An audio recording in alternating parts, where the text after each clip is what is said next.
Yes, Red Zone TV kwoli webale kubanga okyagoberera yonna gy'osinzira okubanga gy'otulabira kyokola kya mutawaana nnyo. Ennaku zino zonna obadde owulira sanctions ezibadde ziruma abamu ku bakulu mu gavumenti y'eggwanga erya Uganda. Ebiseera ebisinga oba ebiseera ebiyise bannayuganda bangi naddala abakungu mu bitongole eby'amagye mu bitongole eby'enjawulo ebya gavumenti eya General Yoweri Kaguta Museveni babaddenga bateekebwako envumbo, babaddenga bateekebwako sanctions eggwanga erya United States of America n'amawanga amalala agali ku lukalu olwa Bulaaya wamu n'agamu ku amawanga ag'amaanyi agali ku lukalu lwe tuyita Middle East. Bangi bazze badiscussinga sanctions zino, bangi babadde tebamanyi kigendererwa kibeera mabega wa sanctions zino, wabula oluvannyuma lw'okubeera nti zitandise okubanga zisukka obungi, kumpi buli mukungu abeera mu gavumenti eya NRM atandise okubanga afuna ku sanctions obanga aloza ku bukambwe bwa sanctions zino, kireetedde bannayuganda bangi okutandika okwevuma n'okwegomba okubeera nga tebazaalibwa mu famire ez'abasajja n'abakazi ab'amaanyi abakungu mu bitongole eby'enjawulo. Era wano omuntu omu akatambi ke ngenda okukuwa aka mwana mulenzi amanyiddwa nga Uptop Boss nga naye akunnyonnyola ensonga ze lwaki takyayinza kwegomba kubeera nga azaalibwa mu famire ey'abamu ku bakungu bano. Jjukira obukwakkulizo bungi buzze buteekebwawo, wabaddewo akawulira ekitongole ekya poliisi abakungu baakyo bana bateekeddwako obukwakkulizo. Emabegakaawo sipiika akubiriza Parliament, former minister w'ensonga eza Karamojja amanyiddwa nga Maria Goretti Kitutu n'eyali omumyuka we oba minisita omubeezi era ow'ensonga eza Karamojja Agnes Nandutu nabo baateekebwako sanctions okubeera nga tebakkirizibwa kubeera nga balinnya ekigere kyabwe mu ggwanga erya United States of America, amawanga nga United Kingdom n'amawanga nga United Arab Emirates. Bano nno si be bokka. Wayita ebbanga ttono Amos Lugoloobi naye n'ateekebwako sanctions. Omwami wa Anita Amonga amanyiddwa nga Moses Magogo naye n'ateekebwako sanctions, n'abakungu abalala abazze bateekebwako sanctions nga mu bano mwe muli abasajja abanene mu poliisi ne mu kitongole eky'amagye ekya UPDF nabo bazze bateekebwako obukwakkulizo. Bino nno bivudde ku bannayuganda abazze beekalakaasa, abazze balaga obutali mativu bwabwe mu ngeri etali emu, abamu nga bayita mu kwekalakaasa okwa online, abalala nga bakozesa zi hashtags ez'enjawulo ku Twitter n'emikutu emirala. Bannayuganda bangi atandise okugamba nti ndyokanga nemba nga sizaalibwa mu famire emu ku y'abasajja bano. Jjukira bano abasajja bwe bateeka sanctions ku mukungu tabeera yekka, wabula bakugamba ye ne famire ye ab'eŋŋanda bonna baba tebakkirizibwa kubeera nga balinnya ekigere kyabwe mu ggwanga eryo eribalitadde obukwakkulizo ku bantu bano. Njagala kubanga nkuwa ebigambo bino obiwulirize bulungi nnyo, nzije tubeere nga ate tweyongerayo n'ensonga endala. Mukutu gwa Red Zone TV weebale kubanga okyagoberera, ate naba kubanga osubscribinga kikole, tubeere nga ate tutambula ffenna mu mbeera ey'okutuusaako updates mu ngeri yonna esoboka.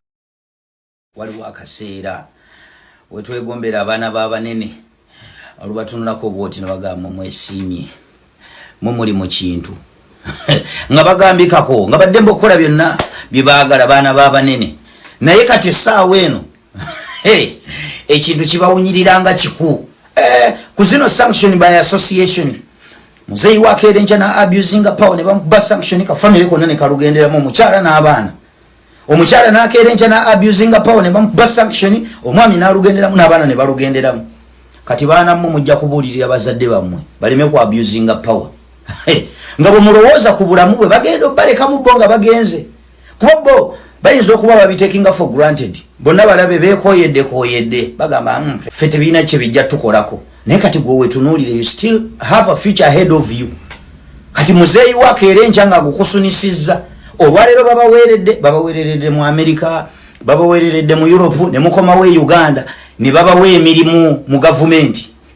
Naye lowooza ku kaseera nga muzeeyi wo either bamuziika dda oba tali mu position gyalimu, nga nawe position eyo tegiriimu kubanga oyinza okubanga wooli awo nga influence yali yakitawo okubeerawo nga tokyaliwo.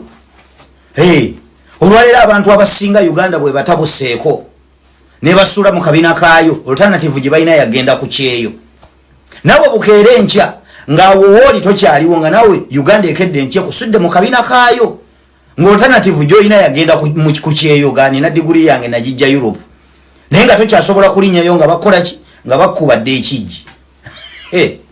N'ekitali ekyo ekisinga okunsanyusa abalina ssente bali mu gavumenti mulwala ebirwadde biri unique nga tebasobola bijjanjabira Uganda okeera enkya nga akasente okayina olwadde ekirwadde tosobola kufuluma genda kijjanjaba. Kati bulamu ki obwo obulowoozeemu bwogenda okuwangali abantu abalowooza ku future yaabwe be babirowoozaako.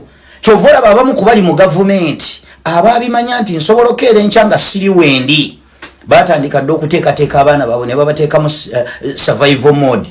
Nakolako n'omwana wa Lieutenant General Muhanga Commander Land Forces nakolako naye kata mu EGSS ng'ali mu kuba kasaale.